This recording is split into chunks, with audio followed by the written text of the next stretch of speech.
Hello friends. हाले दिल किससे कहूँ, तीन औरतें तीन कहानियाँ। ये इन दिनों की बात है जब मैं छोटी सी थी, एक छोटे से शहर में रहा करती थी। वो शहर कब था, गांव जैसा था, जहाँ प्राइमरी स्कूल में लड़के और लड़कियाँ साथ पढ़ते थे।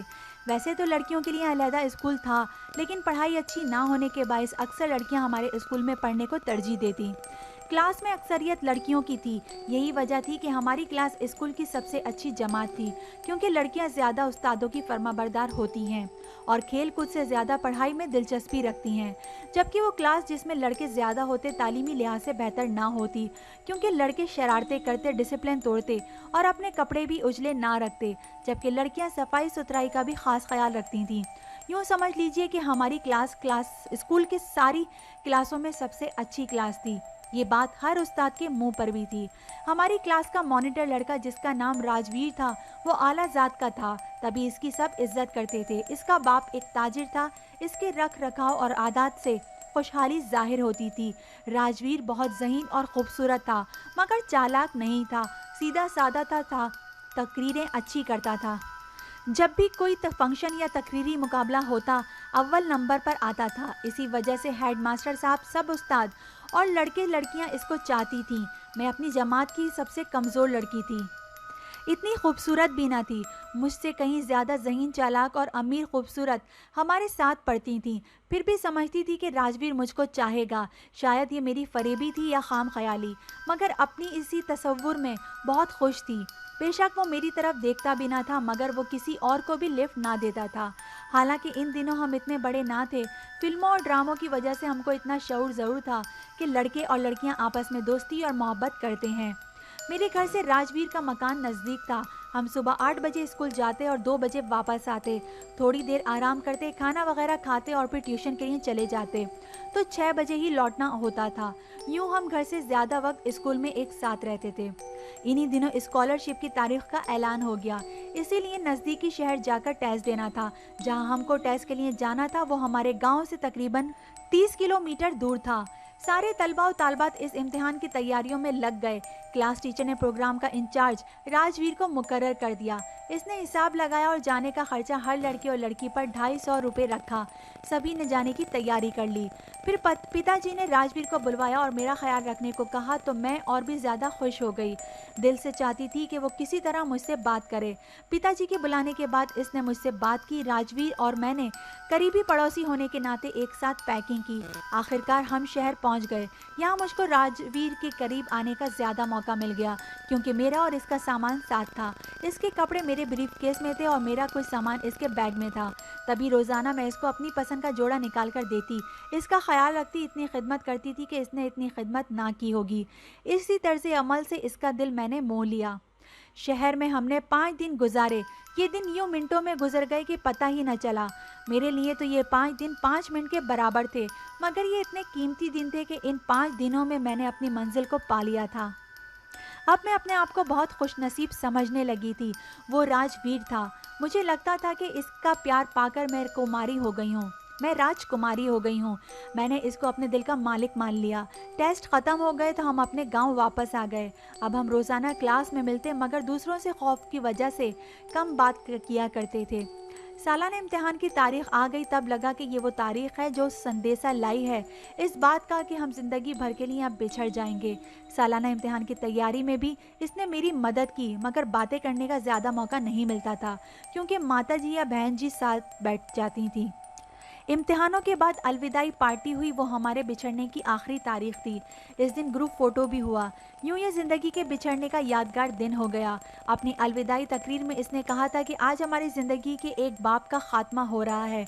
हमें नहीं मालूम कि अगले मोड़ पर हम आपस में मिल सकेंगे या नहीं। इस दिन मेरी आंखों में आंसू थे और इसकी आंखें भी पुरनम थीं।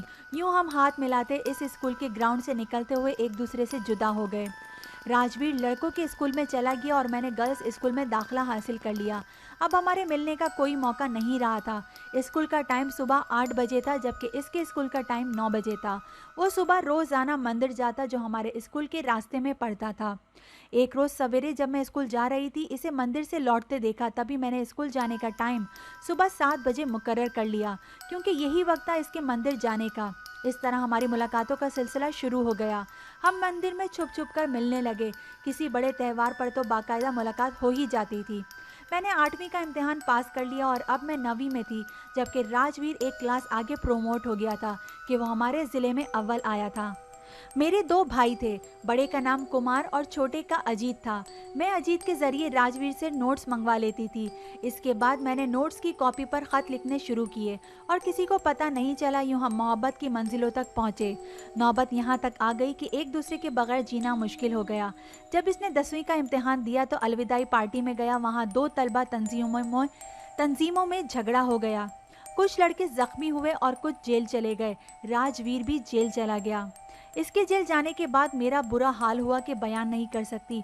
मुझको बुखार हो गया। वालिदैन बहुत परेशान थे और मैं नीम पागल सी हो गई थी। जब होश आता तो मैं इसके लिए दुआ मांगती। अगर ज़िंदगी में कुछ भगवान से मांगा था तो वो इसकी रिहाई मांगी थी। आखिर भगवान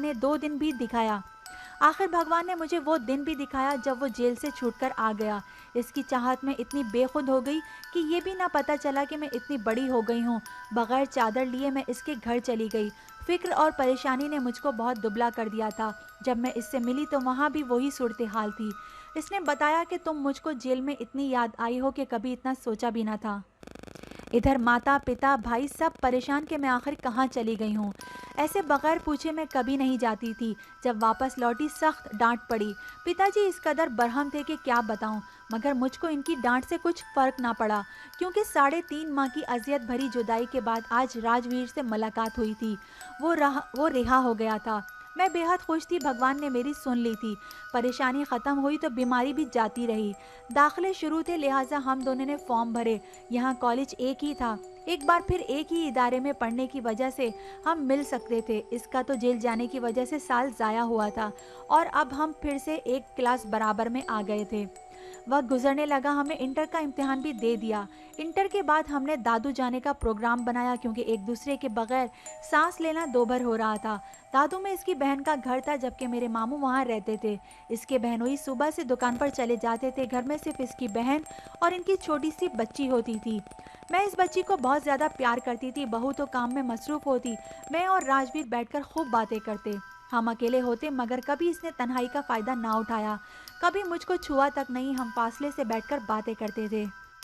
अभी मुझे दादू आए 1 माह हुआ था कि एक मनहूस खबर आई कि मेरे वालिद का इंतकाल हो गया है। मामू और मुमानी के साथ सीधी घर आई, वो भी वापस पहुंच गया। अब हमारे मिलने या ख़त लिखने का कोई चांस ना था। बड़े भाई पिताजी की देहांत के बाद घर के सरबराह बन गए थे। वो तो वालिद से भी सख्त थे। माता जी से कहा कि अब इसका जल्द अज जल्द रिश्ता ढूंढ लो, क्योंकि मज़ीद कॉलेज में नहीं पढ़ाना है। वालदा ने रिश्ते के लिए मिलने वालियों से कहा तो रिश्ते भी आने लगे। एक लड़का भाई को पसंद आ गया, अपने तौर पर हाँ कर दी। मुझसे पूछा तक नहीं। मेरा ये आलम के बड़े भाई के आगे कुछ बोलने की हिम्मत भी न थी। मैं बेहोश हो गई। इसके बाद इतनी बीमार पड़ी कि मौत की दहलीज तक पहुंच गई। कुछ समझ में नहीं आ रहा था कि क्या करूं, क्योंकि मैं लड़की थी, कुछ कर नहीं सकती थी। कभी सोचती थी कि भागकर राजवीर से शादी कर लूं, मगर ऐसा कदम उठाने की भी सकत खुद में ना पाती थी।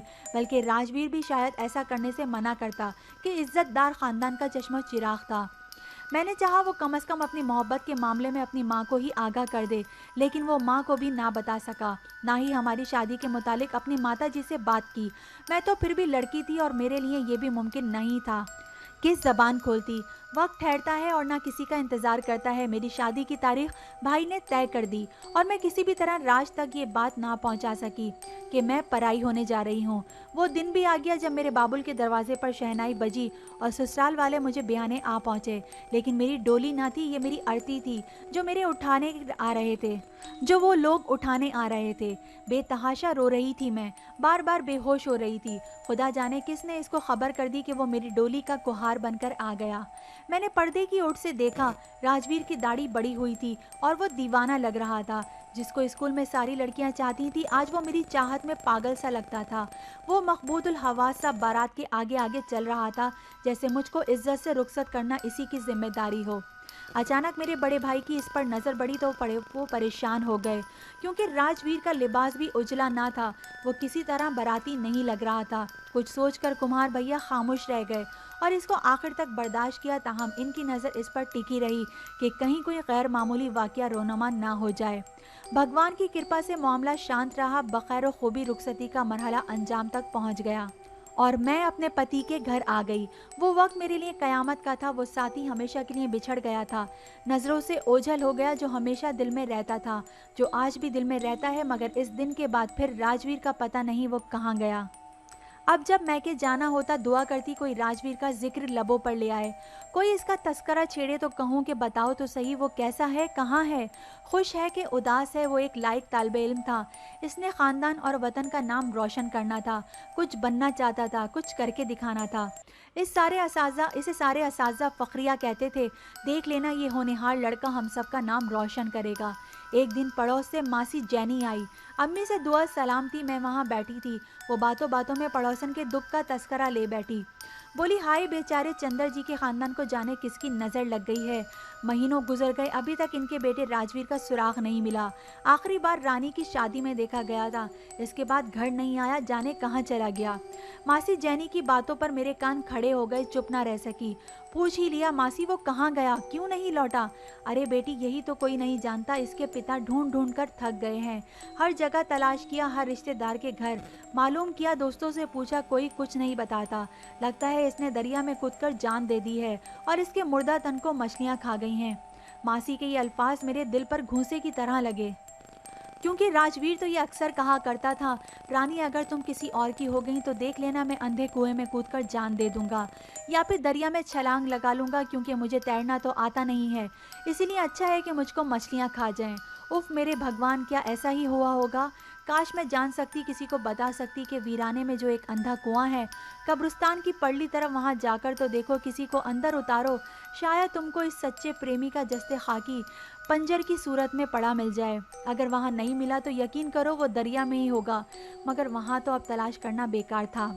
दिल ने अंदर से सिसकियां ली, मगर जब्त किया, आंसू ना गिरा सकी कि ये आंसू मेरी रुसवाई की गवाही बन जाते, और मेरे पति को अगर शक भी हो जाता तो मेरा जीवन तहस नहस और इनकी खुशियों का क्रियाक्रम हो जाना लाजमी था। आज इस वाक़ये को बीते 40 बरस हो चुके हैं।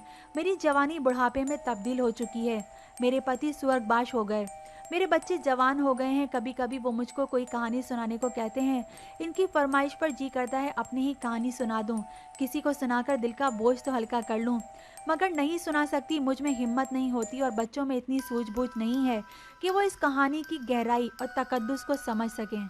वो तो दो प्रेमियों को पागल और दो चाहने वालों को दोषी ही समझेंगे, तब इनसे हाले जार कहने का हासिल क्या। उम्मीद करती हूँ आपको ये स्टोरी बहुत पसंद आई होगी। Thank you.